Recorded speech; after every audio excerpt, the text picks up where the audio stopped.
Boa noite a todos e a todas. Nós estamos aqui em mais um GC Online e sempre é um tempo precioso onde a gente compartilha o Evangelho, a gente alcança o seu coração e também somos alcançados por vocês.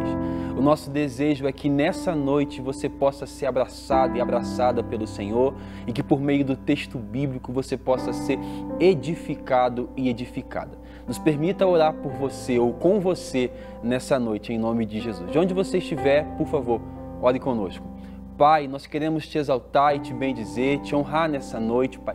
Nós queremos, ó Pai, dizer que o Senhor é bom, Pai, engrandecer o teu santo nome, Pai. Nós pedimos ao Senhor, Pai, para que nesse instante, Pai, vidas possam ser alcançadas, transformadas, Pai. Vidas possam ser, Pai, trazidas para perto de Ti, Pai.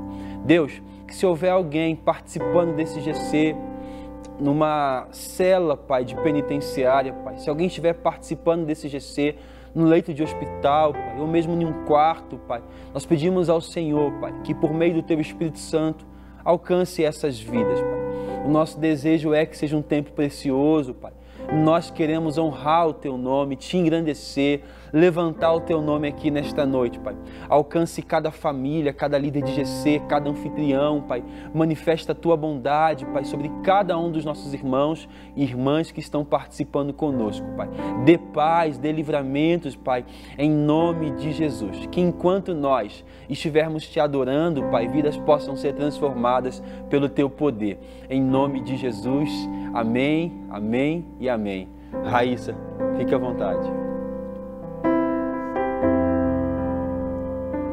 Nós te adoramos, Jesus.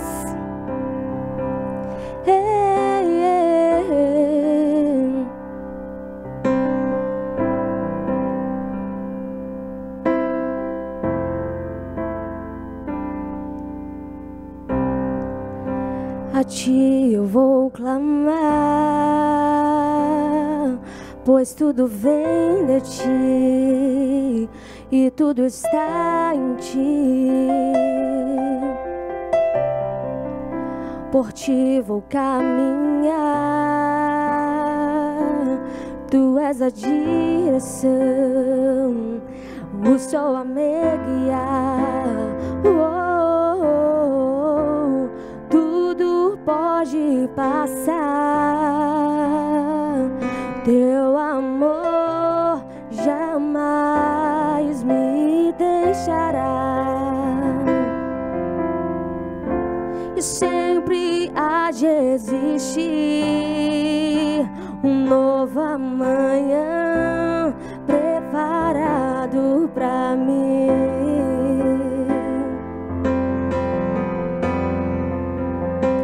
Eu me rendo aos Teus pés, Tu és tudo que eu preciso pra viver.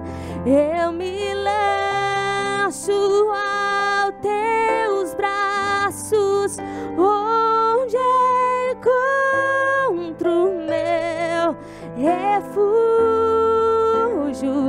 Eu me rendo aos Teus pés, Tu és tudo que eu preciso pra viver.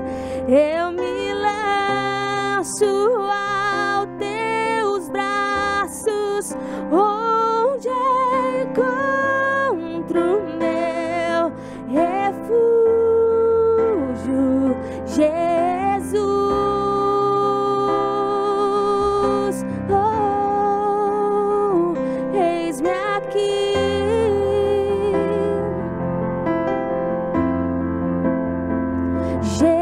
Jesus,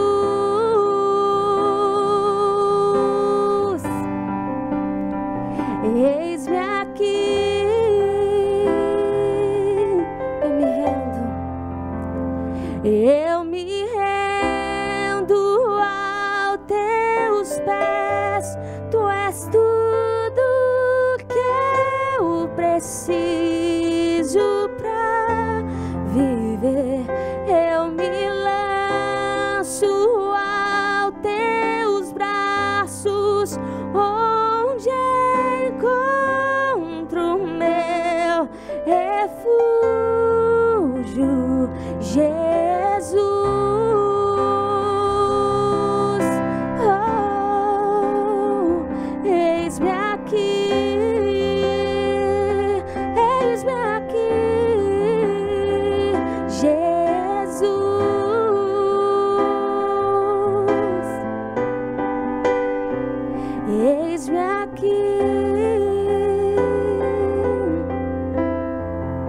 Nós te amamos, Jesus. O nosso coração é teu.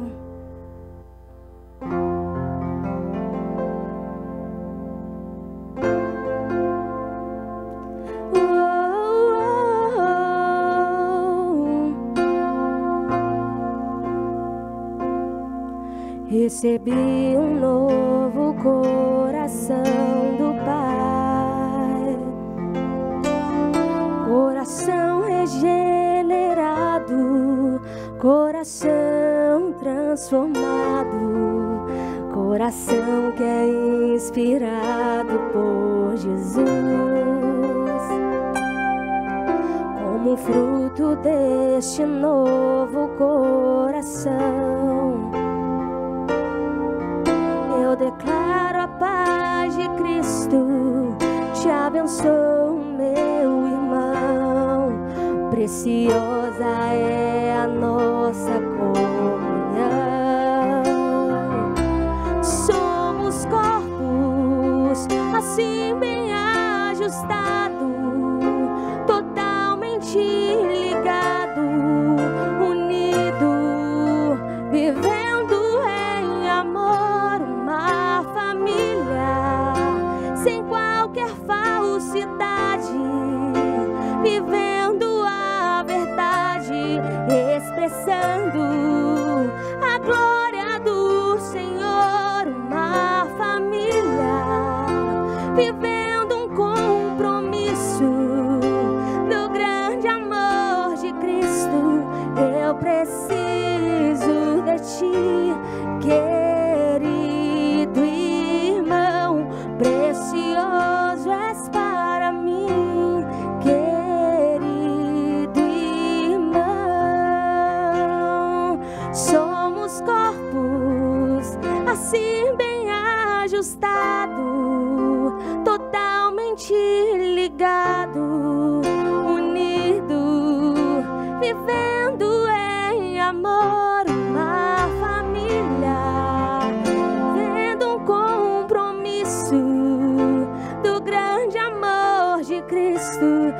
Eu preciso de ti, querido irmão, precioso és para mim, querido irmão.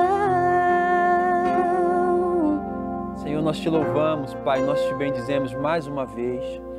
Obrigado por esse tempo aqui, Senhor. Obrigado pela vida, Pai, de cada pessoa que participa conosco desse GC Online, Pai. Alcança os nossos corações e manifesta a Tua bondade, e que seja um tempo precioso aqui com os nossos irmãos. Em nome de Jesus, amém, amém e amém. Amém. Boa noite a todos e a todas mais uma vez. Prazer estar aqui com o Anderson, com a Raíssa e com o Tairone. Bem, na lição de hoje, nós vamos falar sobre quando a família não crê em Cristo, né? Quando a família não tem fé em Cristo. E para isso a gente vai ler o texto de Atos, capítulo 26. Atos 26, a partir do verso 6.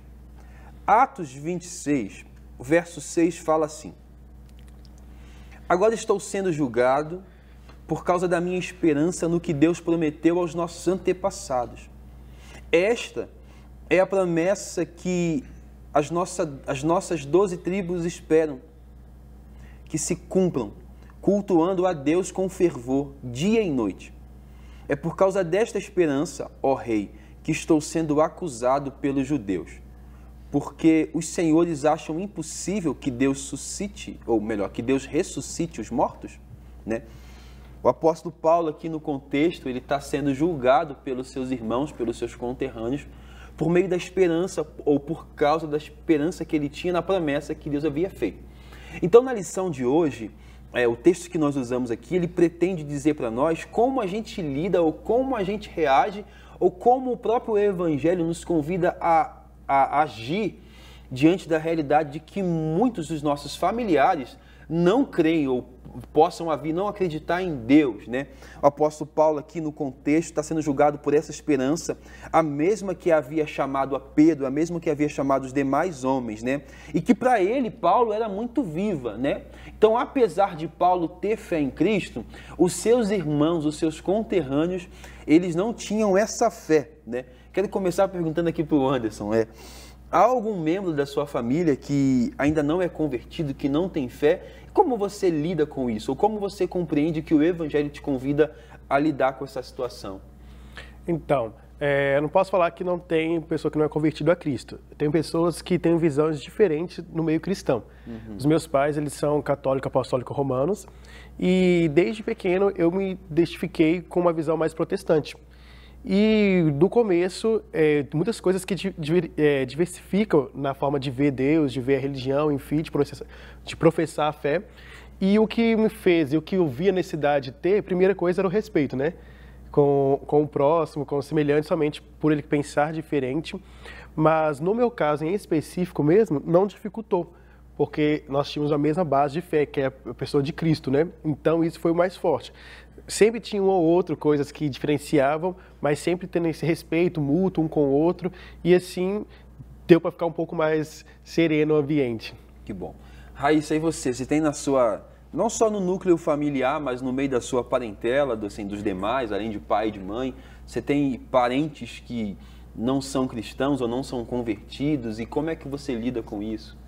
Bom, eu tenho uma prima e ela é quase da mesma idade que eu. E assim, do início eu começava a forçar a barra, porque eu queria falar de Jesus, eu queria que ela acreditasse como eu acredito, eu queria que ela praticasse da mesma forma que eu pratico, que o restante da minha família pratica. Então assim, o relacionamento começou a realmente ficar bem difícil, por causa que a gente vivia sempre brigando, porque acabou que eu queria tanto impor aquilo, que acabou perdendo o respeito. Mas hoje eu começo a ter mais empatia, a entender e a pregar não só com as minhas palavras, mas mais com atitudes. E acreditando que a oração pode chegar lá. Amém. Aqui no contexto em que nós lemos aqui, o apóstolo Paulo, ele está sendo julgado pelos judeus, porque os judeus não reconhecem o senhorio de Jesus, né? E quando a gente fala sobre membros de nossa família, da nossa família que não são convertidos ou não são cristãos, né, a gente precisa também observar se aqueles membros da nossa comunidade familiar, do nosso núcleo familiar, que se dizem cristãos, realizam ações, se as suas ações condizem com uma fé em Cristo, né? E aí a situação fica um pouco mais complicada, porque professar com os lábios uma fé em Jesus não nos garante de fato que nós cremos em Cristo, porque é o conjunto. Com a nossa boca nós falamos e com o nosso coração nós nos empenhamos a viver essa fé, uma fé que nos convida a viver. Os judeus que estão aqui acusando Paulo, eles não reconhecem a Cristo. Fica nítido que eles não reconhecem, não é porque eles não aceitam e por isso não obedecem os princípios que Cristo está falando, né? Agora, a confusão que a gente pode às vezes se perceber no meio delas é que ainda que com os nossos lábios nós confessemos ou professemos uma fé em Jesus, essas ações as nossas ações não sejam compatíveis e cair naquele erro que os hebreus caíam quando Isaías fala assim: com os seus lábios vocês me honram, mas o coração está distante, né? E aqui tem uma questão que pergunta assim: se todos forem convertidos, nós podemos afirmar que eles demonstram pelas suas ações compromisso com o Senhor? Por exemplo, na minha família ou no meu núcleo familiar, no meio dos meus parentes, todos não são convertidos e todos não são cristãos. E os que são cristãos professam várias formas de cristianismos, né? Que não são só o cristianismo protestante como o meu. Como eu lido com isso? A Raíssa falou muito bem. A princípio, a gente se sente dono da verdade, quer impor a nossa verdade aos demais membros dessa família, e a gente acaba perdendo essas pessoas. A gente acaba faltando com respeito, né? Porque no Evangelho não há espaço para essa imposição. Apesar de nós lidarmos com a verdade ou com aquilo que é verdade para nós, é verdade também que em algum momento a gente não tinha sido alcançado por essa verdade. Então eu não posso impor. A verdade não foi imposta a mim. Eu não posso impor essa verdade a outro. Primeiro porque conversão é trabalho de Deus, né? Somente Deus converte corações. Qual que é o papel nosso enquanto familiares, enquanto membros dessa família onde há pessoas que não são convertidas ainda? O nosso papel é persuadir com palavras e com ações, mas quem transforma os corações e quem salva e quem chama para perto é Deus. Então, a princípio, nós somos convidados a pregar o Evangelho com a nossa vida, com palavras e com a nossa vida, a fim de que as pessoas possam testemunhar com os seus olhos a nossa forma de viver, né? A fim de que a nossa forma de viver convidem outros e outras a acreditarem na mensagem que posteriormente nós vamos pregar. Certo, Anderson? Uhum. Isso fala muito da nossa forma de evangelização. A gente tem essa necessidade, às vezes, de fazer um evangelismo muito ativo, de querermos impor algo, impor a religião, a goela abaixo, enfiar Jesus a goela abaixo das pessoas. Só que no núcleo familiar, isso não, como é mais próximo, acaba que isso denuncia que é inválido essa forma de ação. Porque ali você impondo sempre, você está convivendo ali, você impondo, em algum momento, uma hora ou outra, você vai sair daquela performance de um grande evangelista, que vamos ali para uma ação específica e tal, só que dentro de casa você está sendo exposto do seu convívio. É o seu dia a dia, não é só o seu falar, não é só a sua prática, não é só você impor a religião. Mas a sua vida vai denunciar se você realmente teve um encontro aquele que muda a história. Sim. Porque conversão, quando fala até mesmo sobre conversão, é algo que todos nós estamos tendo isso, né? É um processo que todos nós. Então é entender que a minha forma de evangelização não é uma coisa que eu preguei ali e a pessoa teve acesso a uma informação que ela nunca tinha tido antes, que ela mudou de vida. Não, não. É esse encontro diário com Deus que Ele vai nos transformando, vai abaixando esse Adão que existe em nós e que nós também estamos nesse processo. E eu acho que somos uma forma muito mais orgânica quando é dentro de casa. Essa evangelização, quando é por atitude, quando é por fala, por comportamento, por gestos, por muitas vezes, sim, na leitura, na exposição, mas também no silêncio, no ouvir. E às vezes o paradoxo é que a gente prega Jesus com os nossos lábios, mas os nossos familiares não conseguem perceber Jesus nas ações. E aí, por mais que a gente pregue constantemente, ou abra a Bíblia, ou fale, ou dê sermão, ou alguma coisa, os atos não são compatíveis, né? Então, quando a gente fala sobre isso, sobre uma pergunta talvez, qual que é uma estratégia mais eficaz para apresentar Jesus a esses familiares que não conhecem a Cristo, ou que têm uma fé que a gente acredita que é uma fé equivocada, ou algo parecido? Porque o que eu entendi aqui é que a gente precisa ressignificar a questão da evangelização, né? Porque durante muito tempo evangelizar os nossos familiares foi impor a minha fé sobre eles, de forma que o valor deles está condicionado a dizer sim ou não à minha fé, mas isso não é evangelizar. Evangelizar é apresentar Jesus, né? E apresentar Jesus, hoje em dia, é um dos maiores desafios, porque a gente tem que tirar muita construção nossa, né, muita coisa que é meramente humana, para poder apresentar de uma forma melhor possível um Jesus cada vez mais desprendido de ideologias ou de metodologias, né?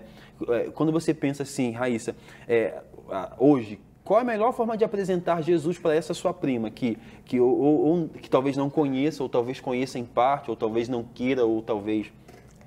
Bom, na minha opinião, a melhor forma de expressar Jesus para qualquer pessoa, e principalmente assim, para minha prima, né, vamos dizer assim, é demonstrando amor, porque Jesus é amor, e eu acho que a melhor forma é você amar, é você ouvir, é você ter empatia, ela se sentir acolhida.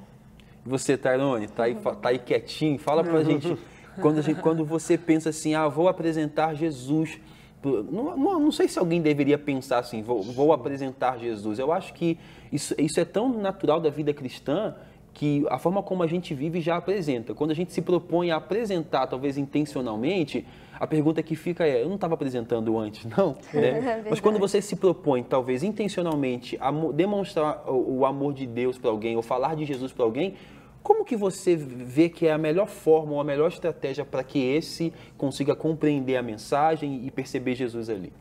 Eu acredito que é com ações, né? E não mostrar que a minha verdade é a verdade absoluta sobre a dele.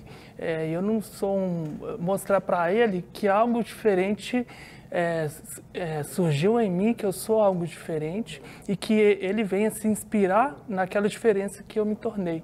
Não em enfiar uma religião goela abaixo na pessoa. Eu acho que a melhor forma é essa que eu encontro na minha família. Entendi. Você, Anderson, quando você pensa assim numa...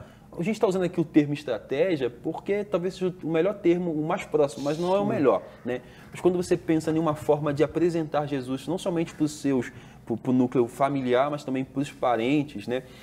o que vem à sua cabeça assim de método, de estratégia, de melhor forma, da melhor forma possível de apresentar Jesus? Não, essa foi a pergunta que mais ficou no meu coração em toda a minha trajetória cristã, principalmente na minha adolescência, de como fazer isso, né? Eu vivia num lar que eu achava que as pessoas tinham uma fé diferente da minha, eu falei, poxa, eu preciso fazer isso, eu buscava estratégias. Mas a melhor estratégia que eu encontrei nessa caminhada, a resposta que a vida me deu mesmo, foi eu primeiro me converter. Tem esse amor que às vezes a gente fala assim, amar a pessoa, por esse amor real, esse amor intencional. Porque às vezes a gente faz muito isso como uma ação evangelística, buscando por meio de estratégia, é uma coisa vazia e superficial. Mas quando é algo natural, realmente, poxa, eu fui encontrado por esse amor e eu quero que todos sejam alcançados por isso, porque não foi apenas uma religião. Eu entender que eu fui salvo integralmente, eu encontrei a resposta na minha vida. A motivação não é mais arrancar a pessoa da religião dela e trazer para mim. Eu quero apresentar quem me salvou. Sim, é tirar essa pessoa dessas trevas que eu me encontrava até mesmo. Existe um anseio humano, uma necessidade, uma carência humana pelo Criador. Nós temos essa sede por Deus. Todo ser humano pede por alguma divindade, por algo superior. E todos estão em busca disso. Então, se nessa procura, eu falo assim, gente, eu encontrei a resposta. Resumindo, há um grande pensador que fala assim que o Evangelho, ele é um mendigo indicando para outro aonde encontrou pão. Então é mostrar realmente, poxa, eu tenho uma necessidade, você também tem a mesma necessidade que eu como ser humano. Eu convivo com você, você sabe disso, das minhas fragilidades, não é expor superioridade. Você sabe como que eu sou frágil, as minhas debilidades, você mora comigo e sabe que na pessoa de Jesus eu encontrei suporte, eu pouso nisso e você pode encontrar nisso. Então foi nisso, de conviver, viver intencionalmente, querer viver realmente em família que fez isso. Eu quando decidi por várias vezes apresentar Jesus para os meus familiares ou para a minha parentela, eu comecei errando, né? Porque primeiro que o contato inicial com o Evangelho, quando o Evangelho diz para mim que eu tenho um valor, durante muito tempo eu me senti mais valioso do que os demais membros da minha família. Então eu comecei a olhar para eles diferente. E comecei também a julgar que a minha verdade é superior e que Cristo só pode ser visível através de mim, né? Equívocos, né?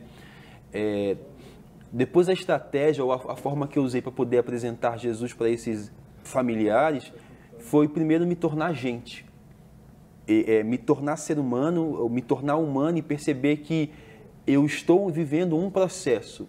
E que como é um processo, quanto mais real eu viver esse processo e quanto mais orgânico for, mais vai ser perceptível Cristo em nós. A Bíblia fala isso, Cristo em nós, a esperança da glória. Não somente isso que a Bíblia fala, como ela também nos convida a sermos testemunhas no sentido de que quando fala que o mundo, que a criação aguarda com expectativa pela manifestação dos filhos, né? Quem é que são os filhos? Os que aderiram a essa nova religião? Não. Os filhos são aqueles que reproduzem o que Cristo fez, entendeu?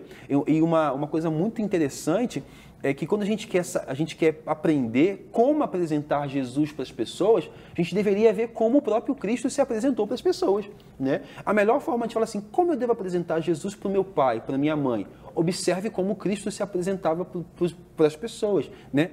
Perdão.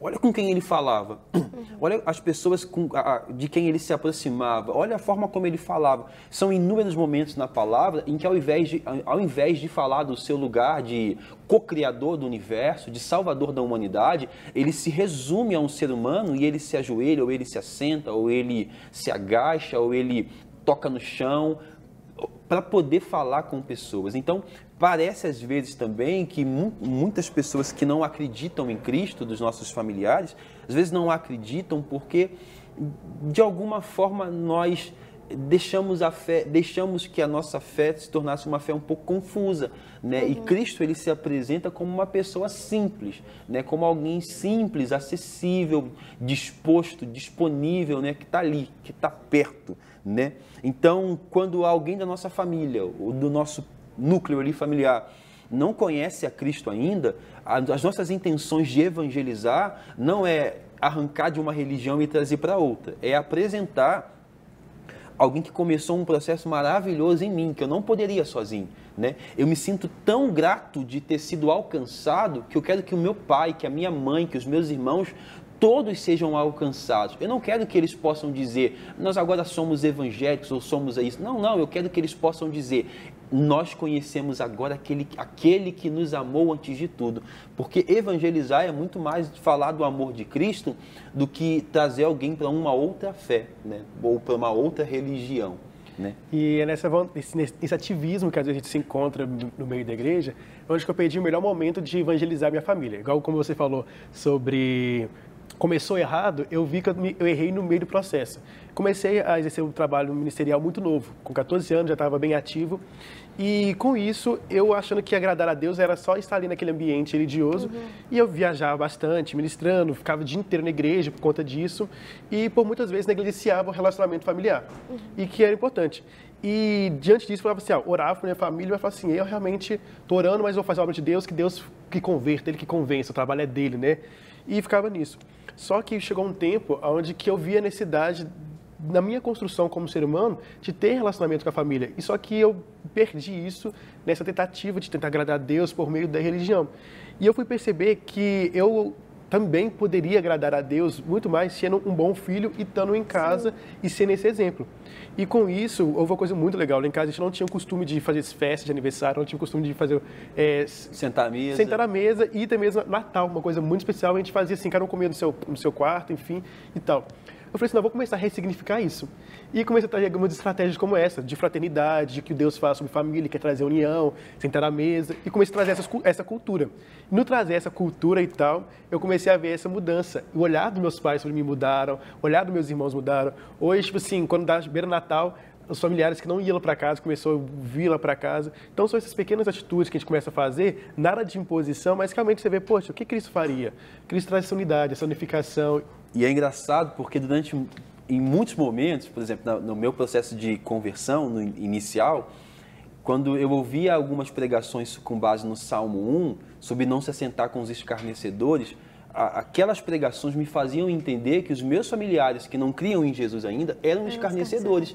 Então, logo, eu saía desses encontros de festas, de encontros sociais, de jantares. Por quê? Porque eu não queria estar com eles. Ou porque eles fumavam, ou porque eles bebiam, né? Mas se eu pudesse falar para você que está em casa e participando com a gente, olha só Daniel na Babilônia. Extremamente intencional. Não, ele não quer converter a Babilônia. Ele sabe exatamente quem ele é. E por isso ele caminha em todos os lugares.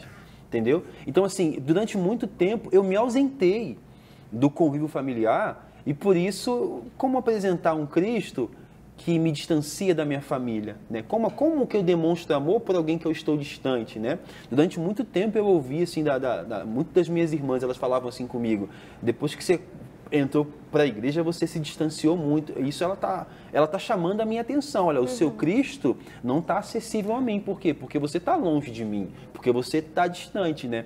Então a gente tem que ressignificar esse apresentar Cristo, nos aproximando desses nossos familiares. Talvez a melhor forma de apresentar Cristo para sua prima seja você se aproximar dela, né? E respeitar quem ela é.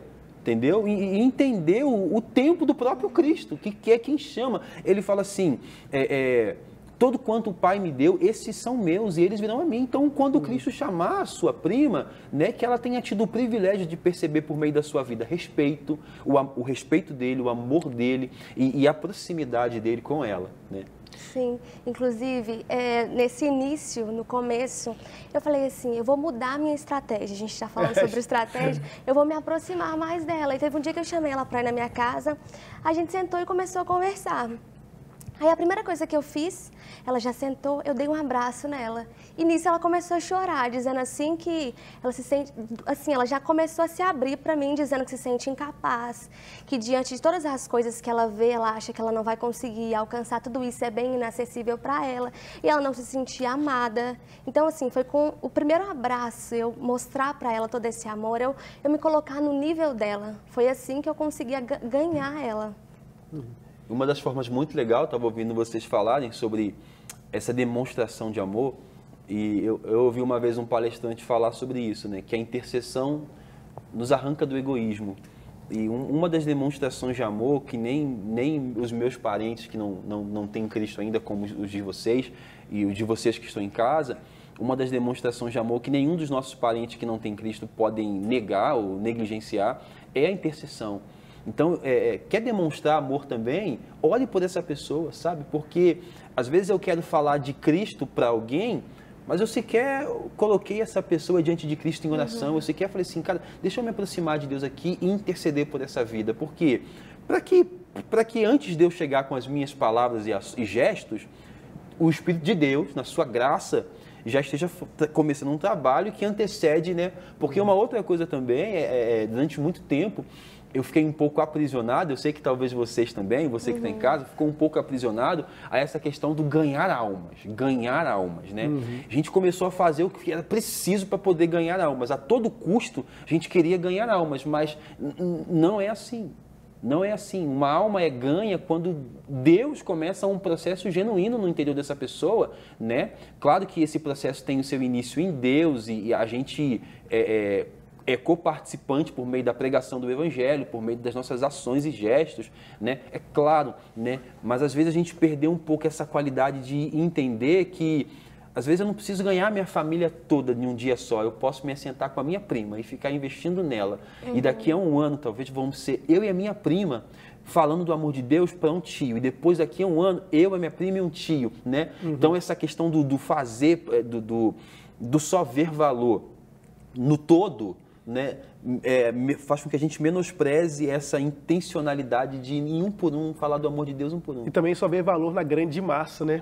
Esquece que estão falando de pessoas, não é números, são vidas. São vidas. E cada pessoa tem um valor, cada pessoa é especial. Então, assim, identificar isso. Porque tem um texto que fala, se ganha uma alma vale mais que um mundo inteiro, questão disso, fala muito desse respeito da individualidade, somos seres individuais. Então, olhar aquela pessoa como um número me faz ver aquilo ali como um trabalho inútil, desgastado, mas quando eu vejo realmente como pessoa, eu vou intensificar a minha vida, eu vou intensificar a conversa, vai ser realmente intencional, vou estar ali porque eu quero estar, não porque, nossa, eu tenho que cumprir um protocolo religioso, estar aqui conversando com você, nossa, olha como que eu... E gera uma culpa, às vezes, Gera uma não culpa. falei de Jesus ainda, estou aqui jantando, não falei de Jesus ainda, tem que falar. Horas ali. Eu tive uma experiência, a gente fez uma viagem evangelística e qual na cidade que a gente estava, era uma cidade qual a gente não pôde fazer o trabalho que a gente sempre fazia um culto na praça. E nós não fomos permitidos fazer o culto naquela praça. E nós estávamos com um ônibus com 60 voluntários ali para fazer um trabalho naquela cidade. A gente deslocou, gastou dinheiro. Chegou lá, nós fomos proibidos de fazer o culto naquela praça. E ali, o coração daqueles missionários que estavam lá com a gente, falando assim, nossa, nosso trabalho tá incompleto, tá inútil. Aí veio um dos líderes e falou assim, gente, esse vai ser nosso maior desafio nesse trabalho missionário, porque nós vamos ser obrigados a falar de Cristo sem pronunciar o nome dele. Vai ter que ser na nossa atitude, nos nossos fazeres. E ali nos dias nós tínhamos que fazer algumas ações sociais e tal, e mostrar Deus nas ações foi um grande desafio e que para mim eu trouxe como prática. Eu falei assim, olha, vai ter lugares que a gente não vai conseguir pronunciar, a falar, ser esse trabalho mais efetivo, mas vamos ter que realmente ser. Né? Não falar, mas ser. E esse é o maior desafio que eu vejo. Quando a gente pensa nas sociedades, nos países em que não há essa liberdade religiosa, os irmãos não podem expressar sua fé e por isso não podem evangelizar como nós pensamos evangelização no Brasil e não podem cultuar como nós cultuamos no Brasil, a gente precisa ressignificar, à luz da Bíblia, o que é esse falar de Cristo, como apresentar Cristo a este e a esta. Por exemplo, eu sou um pastor, mas quando eu estou na casa das minhas irmãs, eu sou o Rafael. Por que eu sou Rafael? Porque é intencional eu ser o Rafael, entendeu? Porque às vezes na casa das minhas irmãs, o pastor é muito distante da irmã, mas o Rafael não. O Rafael, ele é o caçula, a gente conhece, a gente pegou ele no colo. E isso me permite estar num lugar de vulnerabilidade para desse lugar eu ser intencional na revelação do amor de Deus, né? Entendendo também que nesse processo de evangelização, a gente nunca deve falar do amor de Deus ou evangelizar alguém de um lugar como se o processo de Deus na nossa vida tivesse sido concluído. Não, nós estamos num processo ainda. Nós temos que falar do amor de Deus como pessoas que estão vivendo esse processo para que este ou esta que estão nos ouvindo falar do amor de Deus percebam que eles podem caminhar conosco. Não é que eu estou falando de um lugar que eu já concluí. Não, a conversão... É um convite para caminhar junto, né? É um convite para caminhar junto, né? Às vezes parece que é assim, olha, evangelizar em muitos aspectos parece no Brasil que é assim, olha, eu cheguei a um lugar e eu quero que você chegue também. Né? E para você chegar, abandona a sua religião e aceite a minha religião. E não é isso. Não é isso. Evangelizar é muito mais assim, olha, eu descobri alguém... pela graça, eu descobri alguém que me ama e que se entregou por mim. Eu quero convidar você a descobrir esse alguém para que nós caminhemos juntos nessa descoberta.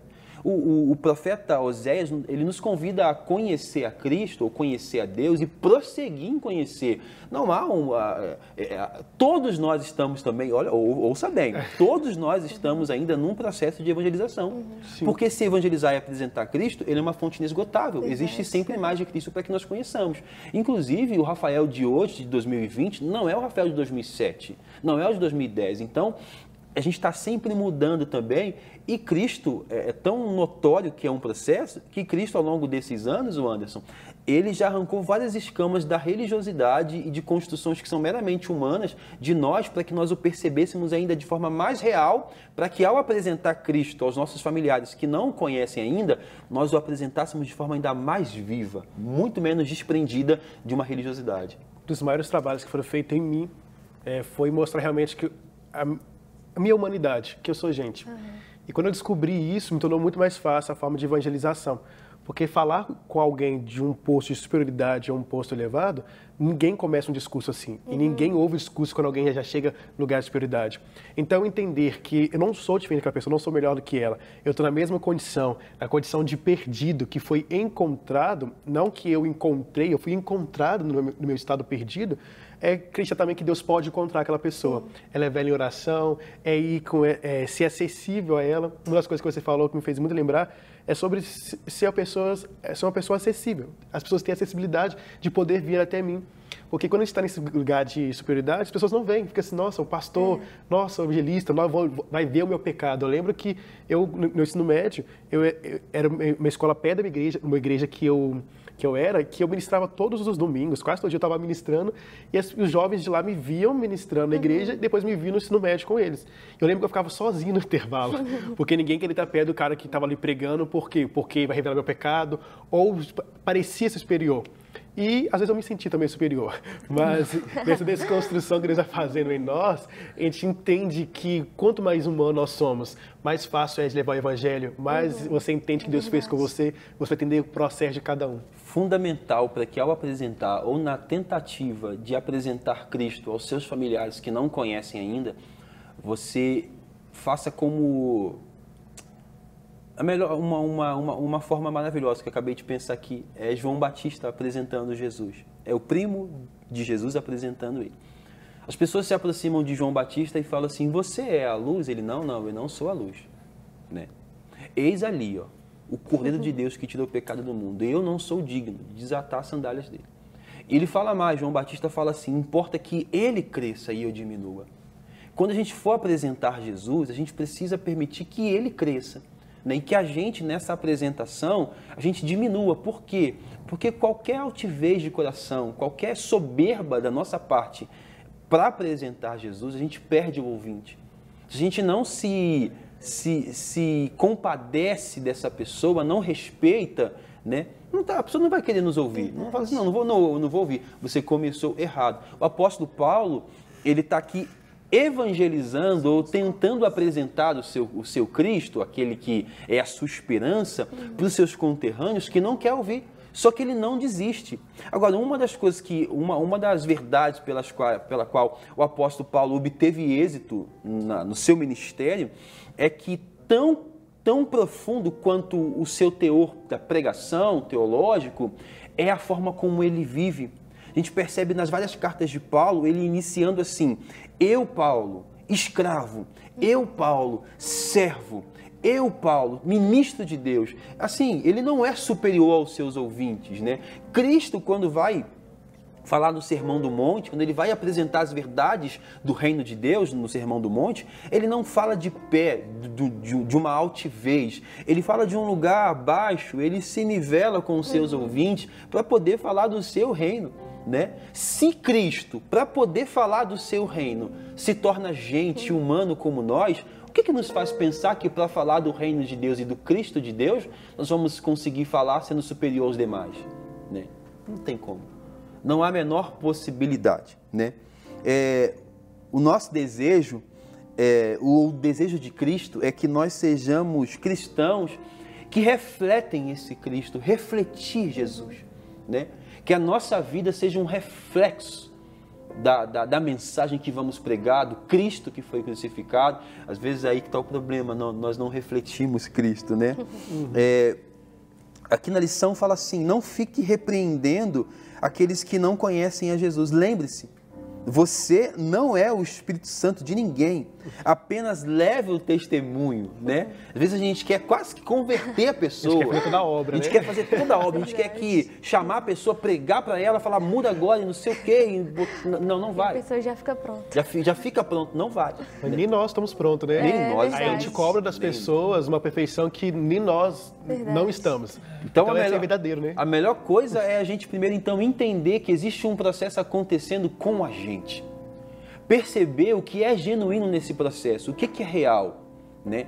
E é importante também que a gente já fale daquilo que está consolidado como verdade na nossa vida e prática. Porque se a gente fala daquilo que a gente não vive ainda, o que vai ser perguntado Jesus eu conheço, Paulo também, mas e vocês? Entendeu? Então, o que também eu percebo que esses familiares, eles precisam de ver em nós, é uma vida compatível com a pregação. Às vezes o que acontece é que há uma lacuna entre o que nós pregamos e o que nós vivemos. Logo, Cristo fica onde? Logo, Cristo fica escondido no meio de um sermão que, apesar de ter palavras bonitas, né, não tem vida, porque ninguém vive, porque são só palavras bonitas. Né? Então, você que está participando com a gente desse GC, eu quero desafiar você ao longo no seu próximo GC, a convidar algum dos seus familiares. Né? Lembrando que os seus familiares que vão participar do GC, eles vão estar ali ouvindo o pastor Rafa que eles conhecem em casa. Né? Às vezes a gente muda de acordo com os ambientes. Em casa eu sou alguém, na igreja eu sou um outro cristão, no trabalho eu sou outro. E a gente quer apresentar um Cristo e mudando de acordo. Não, a gente tem que ser intencional sempre. Em casa eu sou um alguém, eu sou cristão. No trabalho eu sou um alguém, eu sou um cristão. Onde quer que eu esteja, eu sou um cristão. E é por isso que, ao longo da minha caminhada, eu comecei a ter uma crítica contra o Salmo 1. Porque foi o Salmo 1, ou a má interpretação do Salmo 1, que me arrancou dos ambientes onde eu podia dizer para as minhas irmãs, que é o que eu tenho de família, que elas podiam ser amadas por Deus. Que a palavra vai dizer que Deus prova o seu amor por nós, tendo Ele nos amado quando nós ainda éramos pecadores. Então os nossos entes queridos, nossos familiares podem ser amados por Deus ainda na condição de pecaminosos, de pecadores. Né? Mas a interpretação equivocada do Salmo 1 me arrancou desse espaço onde a minha presença já era a evangelização. Vocês entendem que às vezes o simples fato de eu dizer sim, eu vou no seu aniversário, sim, eu vou almoçar com você, já é apresentar Jesus, porque eles pensam que a gente não vai querer, né? Eu criei um montão de argumentos, mas eles bebem, mas eles fazem isso, mas eles fazem aquilo. Jesus, na sua vida terrena, Ele está lidando com pessoas que estão negando, que estão fazendo toda sorte de pecados.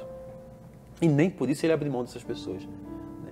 Então, quando o Salmo 1 fala assim, bem-aventurado é aquele, é de acordo com o contexto da época, e faz com que nós repensemos os espaços que a gente pode estar para poder falar desse amor.